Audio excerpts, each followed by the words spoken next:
She was tied to a fallen tree less than 100 yards from her husband's ranch, close enough that the windmill creak could still be heard when the air leaned the right way. The sun pressed down hard, bleaching the grass pale, and the tree lay where it had fallen years ago, roots torn from the ground like a warning no one ever cleaned up. Rope held her wrists and waist tight against the trunk. Her dress was torn and dirty, and the roundness beneath the cloth was impossible not to notice. She wasn't hidden. She was placed, close enough to be found, close enough to be talked about. Hank Caldwell saw her because the road cut past Mercer Land, and because he'd ridden that stretch 100 times without ever seeing something like this. His horse slowed on its own. Leather creaked. The Mercer ranch sat quiet behind her. Barn doors shut. House still, like nobody was home or nobody wanted to be seen. The windmill groaned once, slow and tired.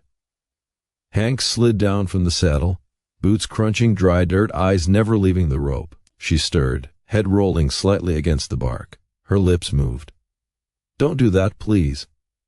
It wasn't a scream. It was the kind of voice that came after shouting stopped working. Hank stopped where he was, 49 years old, widowed, a rancher who'd learned the hard way that panic only made things worse. He took off his hat and set it on a fence post where she could see it. Then he placed his canteen on the ground, a few steps away, not forcing it into her hands. He told her he wasn't there to hurt her. Her eyes flicked toward him, then past him, toward the house behind the trees. Hank stepped closer, slow, careful not to spook the horse.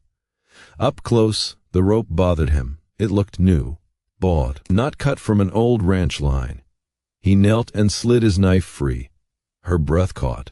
She whispered for him not to. Hank told her he was cutting her loose and worked the blade under the rope, sawing slow so it wouldn't snap back. Whoever tied her wanted it tight. When the rope finally gave, her arms dropped heavy, like they'd forgotten how to work. She gasped and curled inward, one hand going straight to her belly. Hank leaned back, hands open, giving her space. He didn't touch her.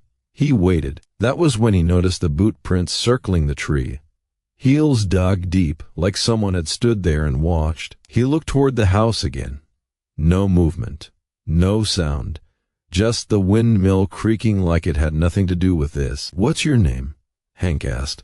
She swallowed and said Evelyn. He nodded once and gave his own name. Her eyes stayed fixed on the house. Hank laid his coat across the trunk, close enough for her to reach. She hesitated, then pulled it around her shoulders. That mattered. He asked if she could stand. She tried, winced, and shook her head.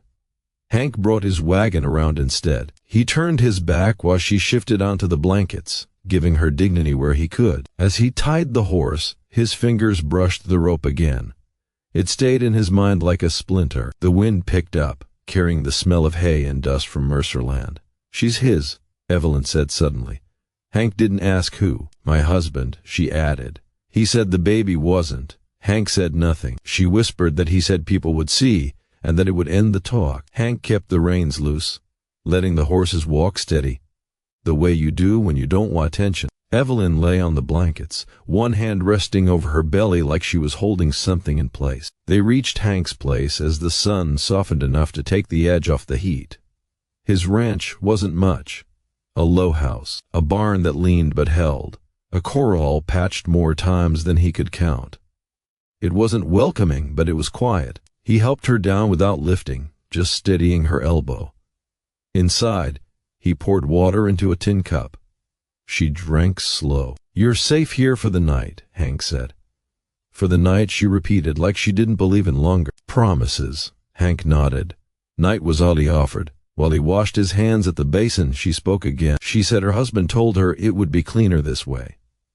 That if people saw her like that, they'd understand. Understand what? Hank asked. That she was the problem. She wasn't crying. She just looked tired in a way that came from being argued with too long. Hank asked if her husband tied her himself. She nodded. She said he didn't rush, and that was what scared her. Outside, a tin can rattled against the fence. Once. Then again. Hank moved to the window without hurrying. Fresh boot marks near the gate. He didn't follow them. He latched the door and set the shotgun by it. Not dramatic, just ready. Later, a length of rope, appeared looped over the corral post. Same kind. Same message. Hank lifted it, felt the fibers, and cut it loose. When he turned back, Evelyn was watching him. She said they knew where he lived now. Hank nodded. She asked what would happen in the morning. Hank looked toward the road and said that in the morning they'd stop hiding. They left before full daylight and rode for Cheyenne. Hank sent a short wire to Sheriff Rollins. Just names and a place. When he stepped back outside, Deputy Rohr stood waiting with folded paper, and Caleb Mercer stepped out of the shade like he'd been there all along. Clean shirt. Calm face. A man who expected to be listened to. Rohr read the order slow. Abduction. Interfering with a lawful husband.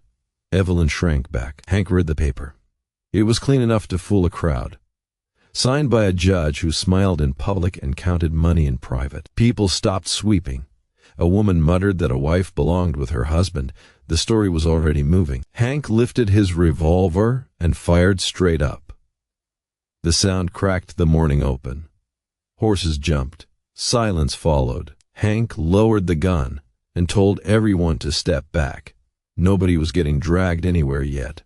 Evelyn said she wanted to speak. An old man stepped forward and said the paper didn't give a man the right to tie a woman to a tree.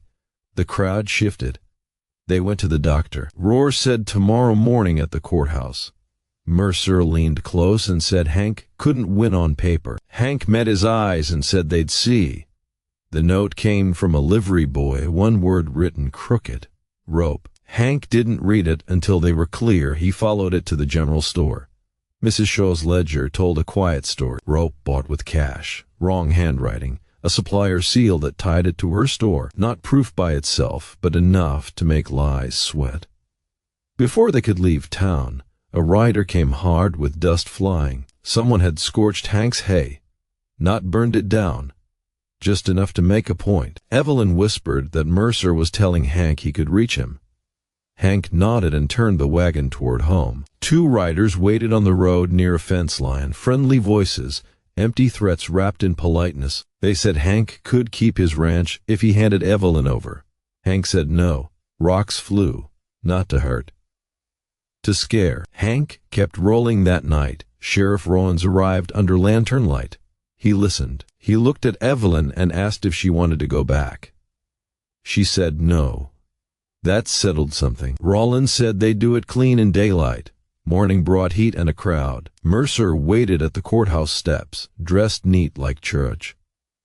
He said Evelyn wondered, said she was confused. Evelyn stepped forward and said she wasn't going with him. Mercer grabbed her arm. Hank stepped in and peeled his fingers off clean, shoving him back one step. Rollins said he saw Mercer grab her first. Hank laid out the ledger line. The supplier seal. The witness. Mrs. Shaw spoke. The livery boy spoke. The town listened. Rollins asked Evelyn what she wanted. She took a breath and said no. One word. The street went quiet. Mercer spat something cruel about the baby. Evelyn looked straight at him and told him to stop acting like he owned it. That was the moment the balance tipped. Rollins nodded and ordered Mercer taken. The cuffs closed without spectacle. Clerk Voss tried to slip away and was pulled back. Rollins told the crowd that paper didn't rewrite itself, and that this was only the start. Later, when the street emptied and the sun began to fall, Hank walked Evelyn back to the wagon.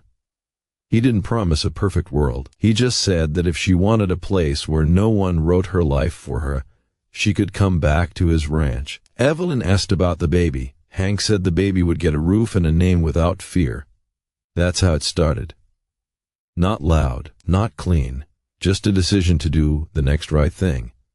Justice didn't arrive with fireworks. It came because someone refused to look away. And that kind of justice only works when people stop letting paper speak louder than truth.